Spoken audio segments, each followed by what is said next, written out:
Hello and welcome to the latest episode of Flex That Worx. It's powered by Baseworks. My name is Anne-Marie Murphy. I'm joined here today by Baseworks CEO Graham Clarke. Hi Graham, how are you? Good, Anne-Marie, how are you doing? I'm great, thank you. So today we are going to chat, as always, with value in mind for co-working space operators. So flex operators, co-working spaces, whatever your space looks like. If you're welcoming members and office users in every day, this podcast is for you. We realize that we haven't actually, in previous episodes, talked through tech, which is kind of funny when Baseworks is a platform for managing all of your bookings, your billings, your end-to-end process for getting members through your door and making sure they're very happy and that they stay. So what we thought we would talk about for this episode is the tech foundations for co-working spaces. We are going to structure this so that there's value in it for every type of space. We're going to structure it around what we call Greenfield. So you are brand new, you don't yet have maybe even doors open, and you certainly don't have tech in place just yet. We're going to chat through Greenfield, then through to what it looks like when you start to kind of get processes and systems in place. We call that stabilising your operations, if you like. And then the next typical step is scaling for growth. So that might be scaling within the building that you're in, or maybe you're actually going to expand your brand out and look to open additional locations. So we're going to take all of those into account today, chat through what your processes and systems typically will look like at each stage, how to know you're ready to move to the next stage, and what you should be looking out for, some do's and don'ts, some practical takeaways if these stages relate to you. So Graham, to kick off, I think it's useful just to talk about, first off, why technology can kind of make or break a co-working operation. Something we hear quite often is, I'm fine as I am. Whatever I'm doing at the moment, I'm fine as I am. So what's your take on people's attitudes to tech in co-working spaces as it stands? It's like any aspect of your life really these days. You can't escape technology. It's there to make our lives a little bit easier, so why resist that, Anne-Marie? A lot of times you do have the community managers that they like to be busy, to be seen to be busy, and you can find sometimes that they're probably the most resistant to tech because it's like, no, what I have isn't broke, I don't need to fix it, I'm just going to keep my head down and drive on. And that's great. Generally, if you're the manager or the community manager, that's great and wonderful for you. But if you're not a founding manager or you're not the owner of the space, it's kind of like turkeys voting for Christmas, right? It's I'm happy to be. If I remember early days with Baseworks, I remember ringing a chap and I asked him. I said, look, we have this piece of technology. I mean, this is when we had like one or two clients, and I rang this chap and I said, listen, we have this piece of technology. It's going to do this for you. It's going to do your invoicing. It's going to allow you to sell hot desks. And I remember he turned around to me and he says, if your technology does that, what's left for me to do? And I knew we were onto something then. So, but that was a prime example of a community manager or a hub manager who's happy to keep doing what they're doing just to stay busy. They have their routines, they have their processes, and as I said, it's not broken, so I'm not going to fix it. So, you've seen it yourself, Anne-Marie, we always get a different conversation when we're talking to an owner manager of a space. They're all about efficiencies, and I suppose making sure there's a few bob left when the accountant sends the end of year accounts. Sure, and what I'd say there as well is that sometimes, depending on your background, technology comes hand in hand with fear, because you may have been burned by tech in a past life, or maybe within the co-working space that you're running at the moment. And it might be something you're a little bit hesitant to embrace because you also don't have time for something to go wrong. So what we'd like to do in this chat today is keep it very practical, and anything we recommend here is done with a lens of like no bloat. We're actually really focused on lean and efficiency within Baseworks. So keeping things lean, keeping things efficient, not having bloat, be it in tech or in tasks. So that's something we're bearing in mind as well when we chat through these different aspects of getting you up and running with efficient processes and systems in your space. So for Greenfield spaces, okay, what is the minimum viable tech stack that you need to open your doors?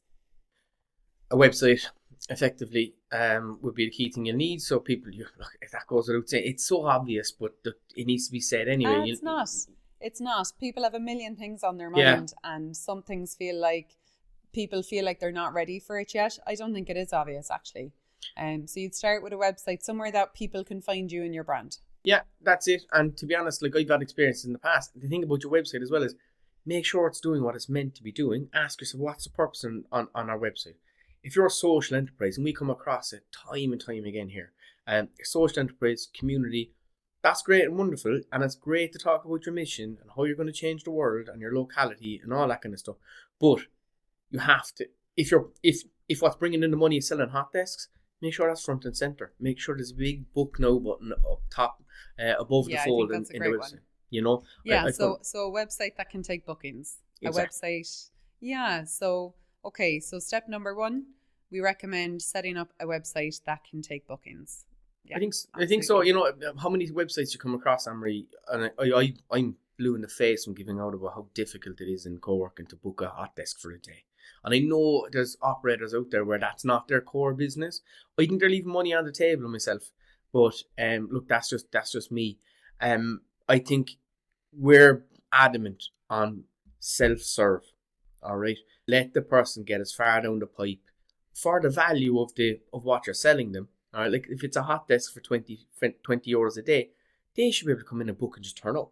Granted, if it's a dedicated desk and they're paying 300-400 euros a month, and there might be some prerequisite pieces that a criteria that they need to meet, then that's fine.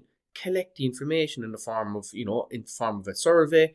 Collect all that good information, pre-vet them, invite them down, send them the book the Calendly link, whatever it may be, to book a tour, and then move them down the pipe that way. One thing I'm constantly pushed on or asked about is CRMs. CRMs are not a cheap piece of kit. There's very few cheap ones out there. And I think myself, if you have a good booking engine in place that will handle, you shouldn't need to put somebody through your CRM if they're only taking a hot desk or even a dedicated desk off you. You know what I mean? That should be something that should be handled. People see, and I've given out of this before, like CRMs is customer resource management. It's not all about pipeline.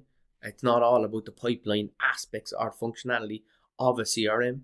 A lot of that can be handled simply by putting, like, when somebody books, they're part of the system. You have their email.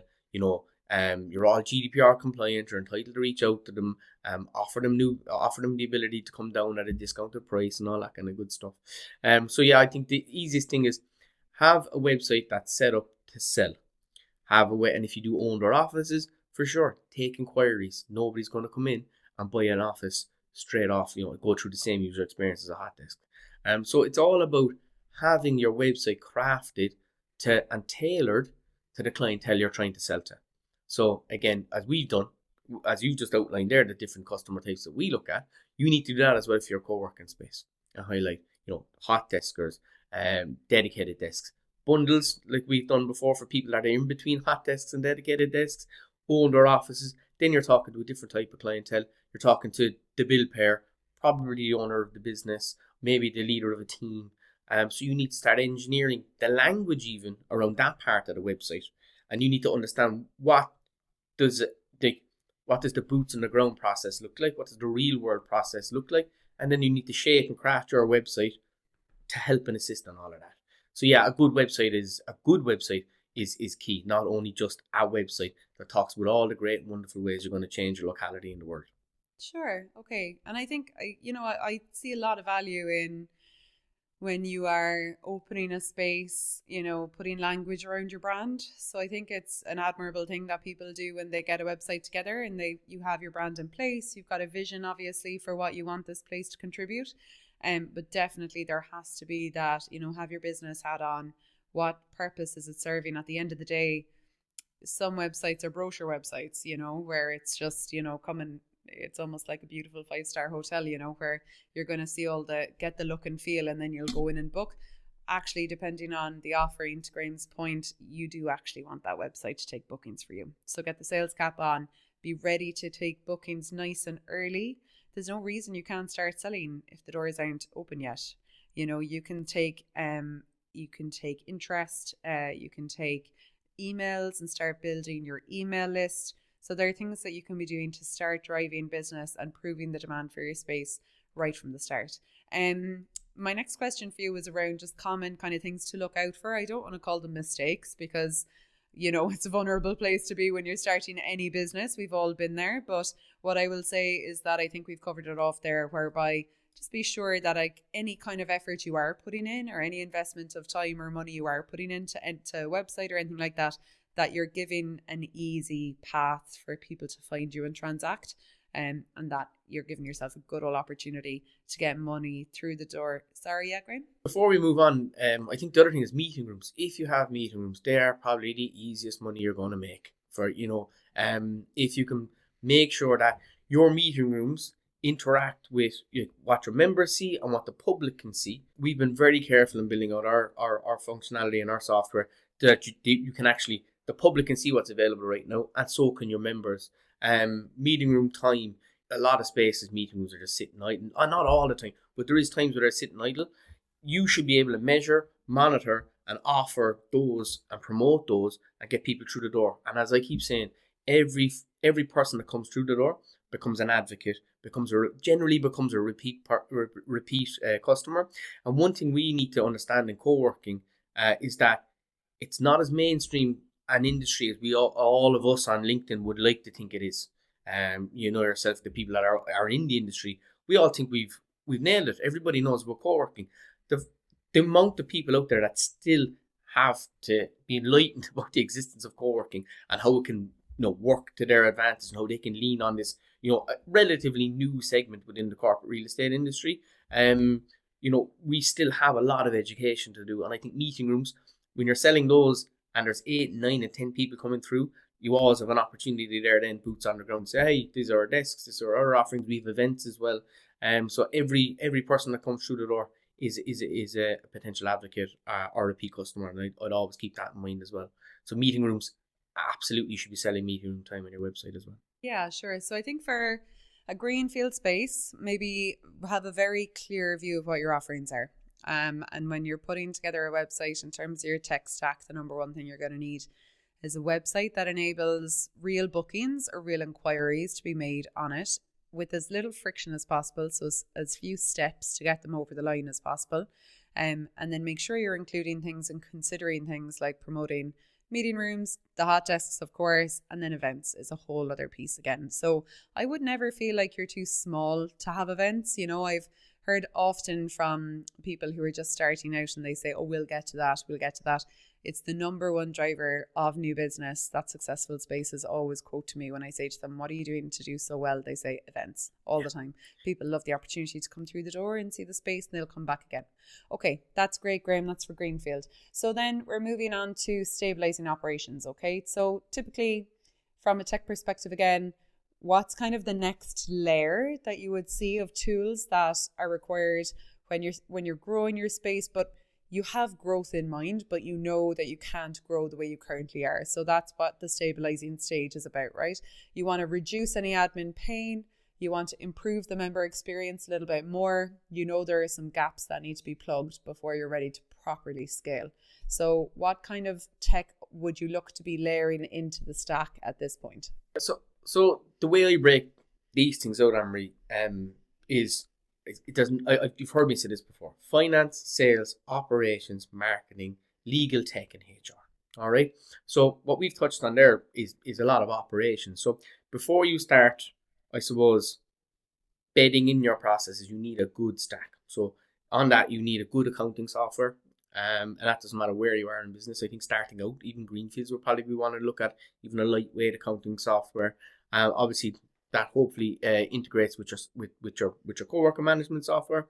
From a sales perspective, again, you want your website talking to your management software.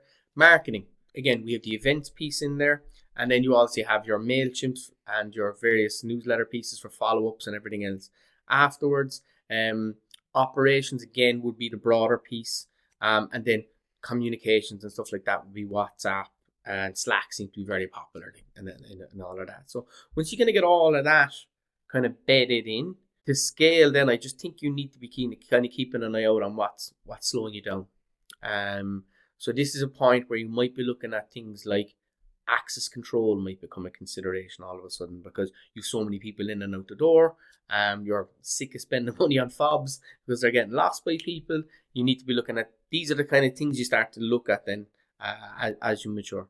Sure. And you just mentioned Slack and WhatsApp and things like that there. So where do you see that slotting in? Is that something you would have started at Greenfield?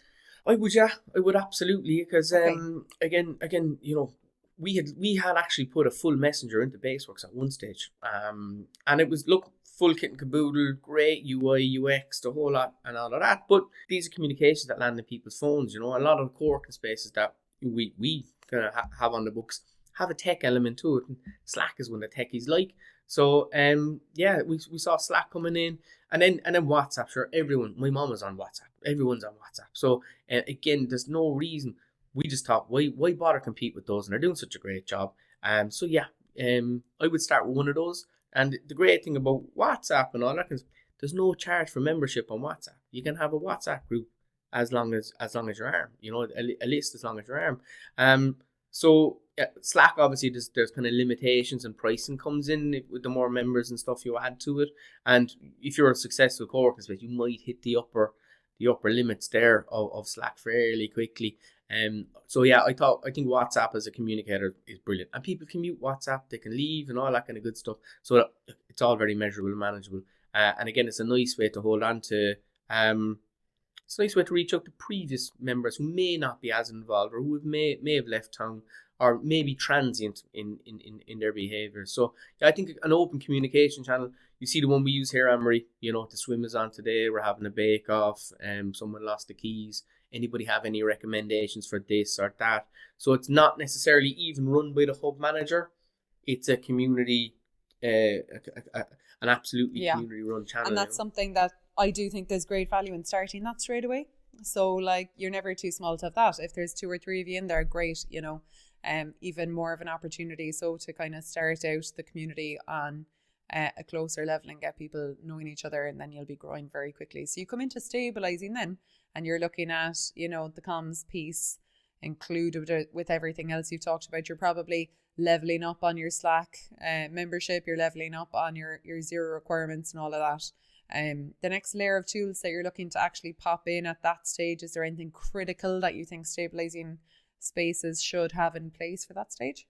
I mean, help me out. Like, what kind of problems do you think people are having at that stage, Anne-Marie? It's the piece earlier mentioned about the gaps, anything that needs to be plugged that's going to stop them from scaling, So I think having a facility to get feedback from members, I think, is a very big one. We've just recently released surveys into BaseWorks, and that's something that enables this kind of a temperature check on a frequent basis, so that you aren't losing members and not knowing why. And it's also giving you a great opportunity to pick some kind of sound bites and testimonies from people and use them in your marketing. Because if you're at a stabilizing stage, I think you also ought to have a healthy planner and pipeline and lead gen by this stage. So when you're Greenfield, it's probably okay to be kind of the new space with a lot of word of mouth stuff happening. But by the time you're stabilizing, I think something you'd like to lock in as your lead gen, have a clear plan there. I know a lot of people do bring in the CRM at that stage. I would still kind of question, I suppose, how much focus needs to be on it. If you're doing some promotion with current members, bring a friend, running events to bring new people in, you're partnering with local kind of services that will all, your visitors will also be frequenting, be it that they live in the area and they go to particular gyms, or they're visiting the area if they're tourists and they're going to be popping into various restaurants or whatever the case might be. Are you available on Google if people need to be seeing you before they get there? Are you listed on, residential and hotel websites and stuff before people ever get in? So I think there's an awful lot you can be doing. It's not all just about emails and workflows. I think we can get a little bit buried in that stuff sometimes, and we miss some other options. But I think locking in that stabilizing stage, what marketing activities really work well for you and help you to find the types of members you're looking for, that's something that I'd really look to have in place. And then having a nice clean process for when people leave. So whether people have just been in for a day, or they've been, in an office with you for a number of months, is there an offboarding? Are you getting feedback? Are you encouraging them to come back if it's been a hot desk in day? If people are coming into events, are you, emailing them with a little voucher after the fact to encourage them to come back? So like anytime you're looking at the back of somebody and they're heading out the door, basically you've already thought ahead about a process and a way to make sure they know they can come back in, and you're kind of locking that in when they walk out. Those are the main things that I'd be thinking about. And I suppose I also wouldn't sleep on the members that are currently in the space and the experience that they're having. So like at the end of the day, the cheapest customer is always the person who's already doing business with you, so like staying nice and close to the experience that they're having, be that, using tech to do so with the surveys like I mentioned, or maybe it's very simply letting BaseWorks do your admin, or another piece of tech do your admin so that you're actually available to go and ask the questions. And don't keep yourself too busy with things in the space, as an operator, outsource, let other people help you where that's possible, or bring in tech to help you. We're going to have more and more AI tools available, and just make sure you've got a really consistent process around how you check in. It might be really subtle, like you mentioned there about the swim in our space. Like the member of the team here who comes to the swim with us typically is, if you think about it, inadvertently kind of chatting with us about how we're getting on in the space every time we all leave on a Wednesday and go out to the lake for a swim. So there's ways of doing it without being kind of in people's faces, but I would consider that a process whereby they're checking in with how we're getting on, so that's the stabilizing piece for me. Anything you'd like to add there before we move on? Not really, no. I think you nailed it. I think you covered off a lot of it. Again, we discussed in a previous podcast about being able to provide feedback, and that was one of the pieces that we built into BaseWorks, as you said there, the ability to kind of take those little just check the pulse of the space, but also have a bit of crack. You can ask a question like funny polls about who you think's going to win the match this weekend, or whatever it may be. It doesn't always have to be serious, but even in those kind of, how would you say, not so serious questions, you can pick up the sentiment in a space. Always. And I think with the humans in general, culture will always evolve, like to your point, the WhatsApp group becomes a thing of its own. Sure, like the lads in our WhatsApp group are having the crack and it's nothing to do with the operators. They just take it over and off they go. Okay, so spaces then that are scaling for growth. So it might be that a founder operator is looking to open a second space, or maybe, we're talking to a space that already have got 9 locations open after 2 years, right? They're actually kind of moving so quickly. They've gone through their stabilizing and into their scaling pretty close together. Typically, what would you say like a fully scalable co-working tech ecosystem would look like? If you're, a space that's already at multi-location or moving that direction, what are the things you definitely ought to be looking to have in place? So if you are in the privileged position of scaling, and scaling has now become a problem, you've obviously done a hell of a lot right to get there. All right. So you probably run the first 2 or 3 spaces incredibly well. So you kind of need to step back and do a full diagnostics or analysis of what are we doing well here. We all set out in business with a brand, an idea, but it evolves and it becomes sometimes, it can kind of mutate and needs to be shaped back into what we were kind of looking at to get it to evolve again. It's not uncommon for any business or any startup to kind of get to a stage where, right, we need to cut back a lot of the noise and get back to the core of what we're doing to then scale from a more, I suppose, a firmer footing, if that makes sense. So, I'm in my 40s now. I do a bit of gardening. I've learned that if you cut a hedge back fairly hard, it grows back nicer next year. So that's kind of a sad analogy, but I think you kind of have to do that when you begin scaling and so you need to analyze what you've done well, and then what you also need to do is say, right, what can I do to support this? So you'll have your SOPs, your standards and procedures and everything else. So with that, the way we've always looked at structuring BaseWorks is it's a software that you can start as a small space, nail your operations, and then keep adding spaces. And with every space you add, you'll have to understand that. And again, we understand, Anne-Marie, that no 2 spaces are run the same. So even though it might all sit under the same brand, they're going to run slightly differently because of the customer type that's around them. So you're going to have different user groups. You're going to have the end user. You're going to have the hub manager. Then what you're going to have is probably maybe the regional manager. You can account for that. And then above that again, you'll have the, I suppose, the C-suite. So you need the structure for all of those. And then you should feel that adding another space is going to add to your business rather than put pressure on your systems. So from a tech perspective, yeah, I'd absolutely recommend that you go with a software that is going to scale with you. Yeah, and it's probably a great thing to have in view when you're at the Greenfield stage. I think most people will start out with an ambition and a vision, and it's good to know that whatever you're choosing in the beginning isn't something you're going to have to migrate off pretty soon, you know. I guess scaling spaces as well, you know, there's this all-in-one kind of aspect that's really attractive for business owners, so that you can have a sense as to what's working well across spaces with a single view, if you like. You're getting the real-time analytics, you're getting feedback, you're able to report to any co-founders or investors or board members that you have, any other stakeholders that you've got involved. So you want to be sure that you're getting a nice clean view of what's actually happening across your spaces on at least a monthly basis, like at a minimum, you know. I know we've spoken with multiple spaces who unfortunately have to sit down once a month and pull out the Excel sheets, and some spaces have card machines, and some spaces are using different systems because something won't work for them. They've had to train their staff in different locations in different ways because their tech doesn't actually support the scaling that they thought it would. So I guess it's just about testing things properly and having a good sense as to what the actual day-to-day is going to look like for you as the operator or the founder, and then also for your team, because I guess the last thing you want is your space managers across locations getting stressed out and losing time in their day trying to make their systems work. And I think as places scale, that's something that I see happening.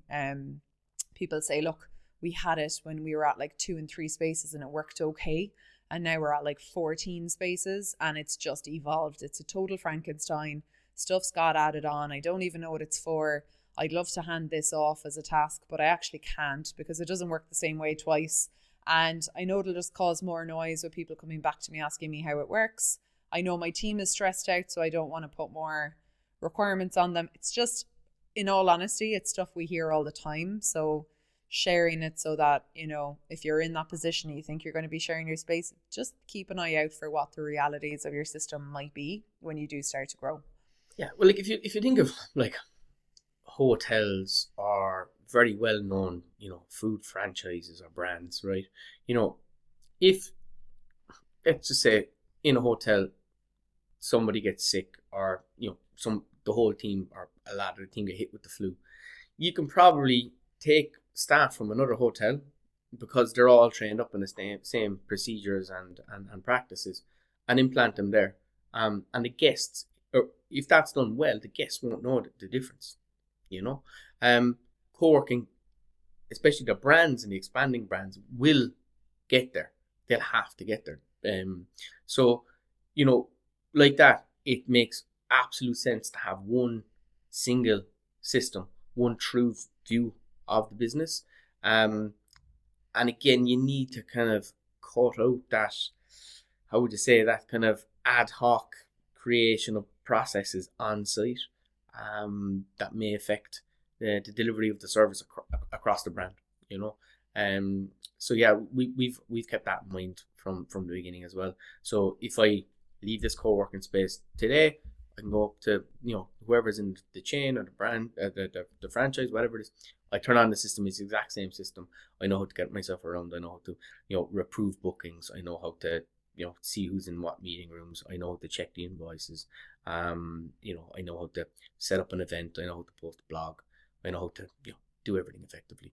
Yeah, absolutely. And as it stands for me as a member, I have the same experience. So like ultimately you're trying to pass that experience on to your clients, right? So if you're traveling of a day and you're, you know, at a branch in London and you're going to take off and head off to Glasgow, and there's an office up there under the same brand that you typically work in, you can just log in, you know, book your hot desk there for the 2 or 3 days that you're going to be there, and everything that space already knows about you is there. So you've reduced that friction right out for your client.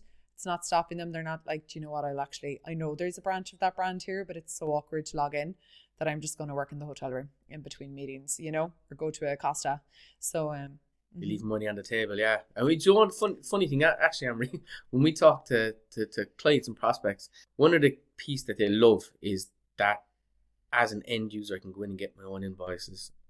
Again, Coworking is historically full of people that work for themselves, and the amount of time wasted chasing invoices at tax season for people, that's just something like a website. It's something I take for granted. You should just have a website and people should be able to get their bloody invoices. One that works well. Yeah. One that completes that function for you. Yeah.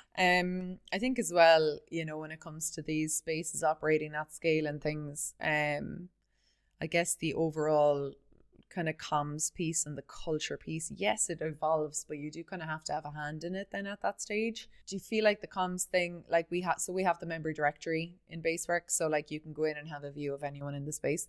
Like, do the WhatsApps and the Slacks and all that still work when you're at that level?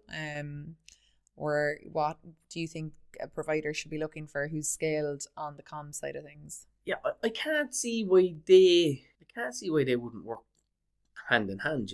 WhatsApp sits in your phone. I know very few people that use WhatsApp on their desktop. Maybe that's just me. I don't know. Do you use WhatsApp on your desktop? I do actually, yeah. Do you? Fair enough. I stand corrected.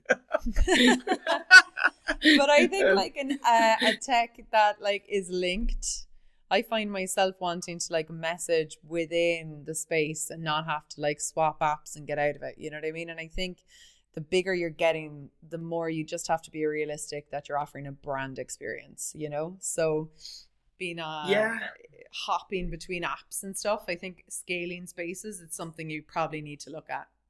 Yeah, I suppose maybe we're kind of falling into a discussion between community-based space, which is what we are, versus the more polished, branded, out of the box we're not experience. In a scaling space. No, right? We're not in a scaling space. So it doesn't count. Yeah. So like I mean like multi-location, like 15 spaces, same name above the door, no matter what city you're in. You know what I mean? Yeah. You can over communicate as well, and we were talking about it in a previous podcast about just having the ability to leave some feedback and feel like you're heard.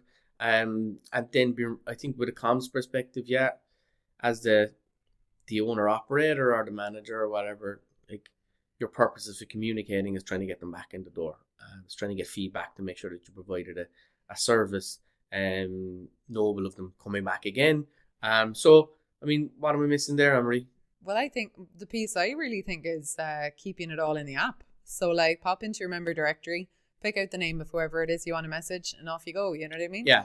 Oh, yeah, no, we have that. So, and that's the other thing about directories is I've seen a lot of co-working spaces will list their members on the website, as almost I mean, and I'm not talking logos, no, I'm talking like, here are our members, and they'll have mugshots of their clients up.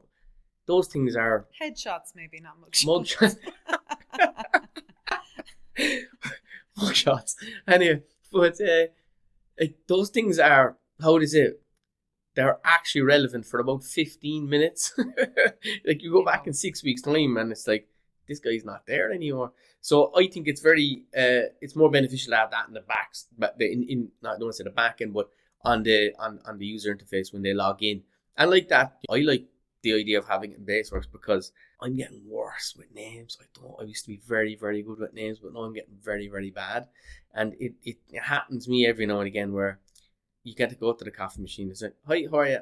What's his name again? At least if I can log in, see the system, go, that's Tim. He works in graphic design. That's it. And that's for, that's existing members, right? That's dedicated desks and offices and things. So like, I think a huge part of co-working in general is interacting and networking with other people in your space. So like, if you're kind of new into a space, and what's happening more and more we see with the flex space offering is an awful lot of closed door offices. So if you've got teams who maybe never even cross paths with each other, like even in our space here, as we've said, it's not quite scaling as such, just given the structure of it. But there's a team sitting downstairs that I have very little to do with. Now, because they're all on the member directory, you can pop in, you can actually see what kind of work they do. Like if it's possible that you might like to do a bit of work with them or something like that, that's all available. You don't get that on a WhatsApp group. And if you are going in under, like, if you're scaling, you've got 12 plus, 15 plus spaces, I do think you need to bring a level of professionalism into, you know, the profile built around your members, and give people that opportunity to network, because that is such a critical value add to why people would choose your brand. Sometimes I think if you're a scaling space, one thing I would just look out for as well is that you don't lose members who kind of like the up and coming vibe and like the small, you know, whatever brand and feeling that your space had when people chose you. Of course, you're going to grow and not everyone's going to come along with you on the journey, but generally you want to kind of keep elevating things and keep adding value, and don't take it for granted like that people will stay with you, you know? Yeah, and that happens a lot of businesses. Oh, it used to be great when it was this way, and now it's gotten so big, it's mainstreamed. You know, it doesn't have the same vibe. But I think if you can, like, I think where people are lost as customers in that journey is when they feel forgotten. So if it feels like, oh, we're just growing for the sake of growth, and it, like, everyone's forgetting that I'm one of the founding members that helped them with that growth, then of course you're going to burn people off and they'll potentially move on. Whereas when you continually add value, you give them a profile of some sort, you like recognize that they've been here for that long, they're listed on the member directory, and new people coming in can find them and potentially do business with them, your space actually becomes like this center of commerce that it's kind of designed to be. You know, if you're a graphic designer and you continuously get new inspiring work by like fresh blood coming through the door, and you know that people are finding the space because it's now part of a growing brand, then like you're delighted to be associated with it, you know? So it's like, I guess as a scaling operator, the tech does link into it, and it's a priority whereby you're like continuously adding value to your new clients and also loving on your existing, you know, and making sure that there's loads of these little snippets and kind of value adds around the place for people all the time. Yeah, you have to be careful there as well, and we've taken this into consideration. Obviously on this side of the Atlantic, we live under the GDPR regulations and all that kind of stuff. So again, not everybody wants to be found either, Anne-Marie. So you need to be able to provide a system where people can provide. I mean, realistically, I think if somebody can walk past your desk, they know you're there. If you've got a LinkedIn profile, it's out in the world. You know, we wouldn't be publishing any social security numbers. No, but sure, the way we have it is that you can actually choose what elements you want to put up with what you don't. You can put up your email, put up your name, put up your mugshot. Absolutely. Headshot. You can turn those on and off according to what you want to see. So you can be found if you want and hidden if you don't. You know? Sure. So, Graham, is there anything else then for scaling operators in terms of their tech stack? They've got their access control set up. I would suggest, you know, a piece of software to manage your space that integrates, of course, with your access control. You're going to have like your printer software. You're going to have your accounting software. Anything else that people you see maybe, and here's one. Do you see people holding on to kind of any, you know, I talked earlier about bloat, any kind of maybe legacy software, kind of bloat software that they would have had that they can actually just drop as a tool? Like for me, I see that as the multiple comms groups. Like I don't think you do need loads of groups in different places. If you've got to a stage where you're using your booking tech and your management tech enough that you can just, you know, lean on the functionality in it for internal comms. Is there anything else that you would say think about trimming just to keep things good and lean? Yeah, let me just run through this in my head. So I think the CRM systems can be quite expensive. So I would recommend, you know, coming back to the top of the podcast, I would go back and try get as much of your bookings automated as possible, and then assess the true value of the CRM, and if you do need it, you know. And the other thing is, you can sit down, list out all your the softwares that you are using, put the price beside them, and then ask yourself, what percentage of that software are you actually using? The amount of times that I've come across people that say, I use software X, but I'm only probably using about 10% of it. Then you need to really ask yourself, like, what kind of value are you actually getting out of that, and why are you being charged that much? And what I would say to add to that is, shameless plug, but simply because you may have had a difficult experience with tech in the past, things are evolving all the time. Onboarding and migrations getting better and easier all the time. So oftentimes I'm actually really guilty of this, even though I work in tech. I'm a bit of a laggard. So I tend to be a bit grumpy about new things until it's well proven, everyone's on it, and then I have to finally make the jump. But it can be the case that there's actually new things like right beside you that would make your life way easier.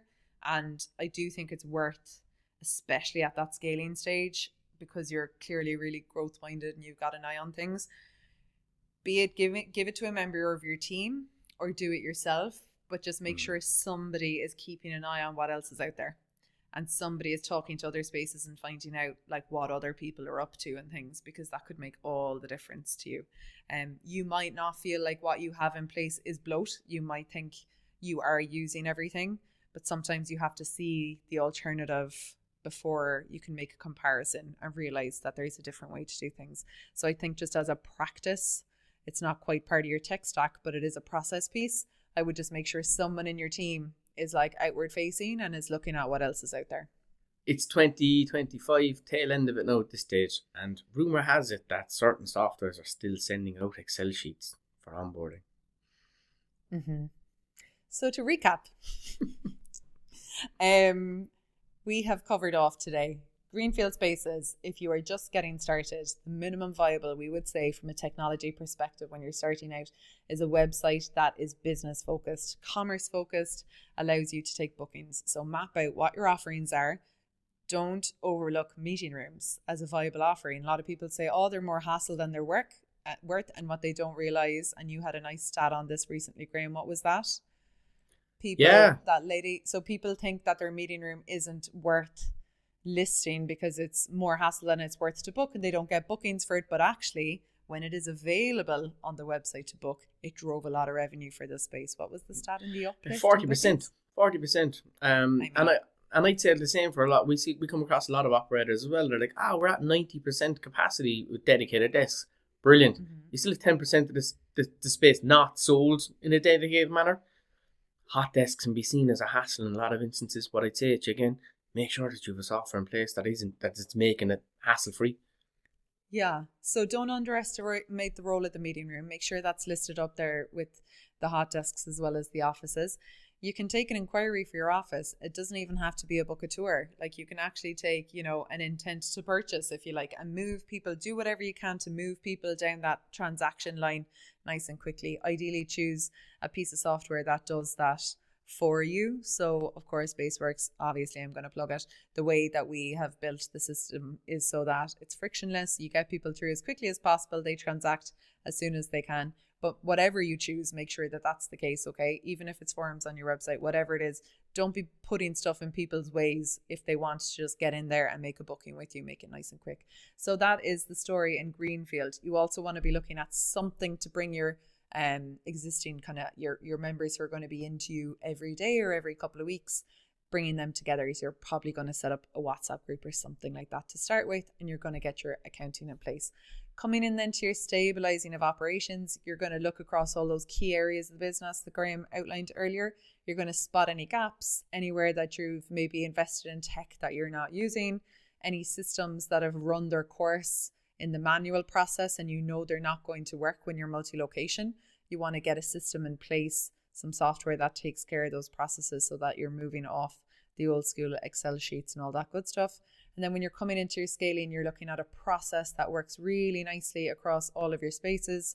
You're going to want to have almost a brand hat on at that point, so that if you walk into one space versus another, sure, you may even have like eclectic kind of buildings where the experience is different, but the process is the very same. I check in and I get my hot desk in the same way. To Graham's point, you can move staff from one place to another and the experience remains the same. There's no surprises there for them because they're logging into the same system and things are all working in the same way. And for you at the end of the month, you get your billing through, you get your invoicing through, and all the numbers, shock horror, are actually matching up. And it's all nice and clean as a process for you. And that is what we would love to see for spaces, because the number one thing that drives us here at BaseWorks is helping you to get your space running nice and efficiently and really profitably, so that you can get back to doing the human thing, which is making people feel valued and productive in your space so they keep on coming back and telling people all about you. Thanks so much for your time today, Graham. Is there anything else you'd like to add before we finish up? I would dare Anne-Marie nailed it. Excellent. Thanks, Emil. All right, so thank you so much for joining us on this episode of Flex That Worx from BaseWorks. As always, feel free to tune in across all of the places where you get your podcasts. We're also active on YouTube, and we'd love to hear from you on LinkedIn. If this helped you, if it supported you, or if it made you think about something that you think we'd love to add into another discussion going forward, drop us a line. We're all about the chats, and we'll be speaking with you soon. Thanks, Emil. Thanks for tuning in to Flex That Worx. If you enjoyed this episode, don't forget to follow or subscribe wherever you get your podcasts so you don't miss our next episode. Connect with us on LinkedIn, watch the full episode on YouTube, and you can explore free tools and resources over at baseworks.co. This is Flex That Worx, powered by Baseworks, here to help you scale your workspace, making it simpler and less stressful.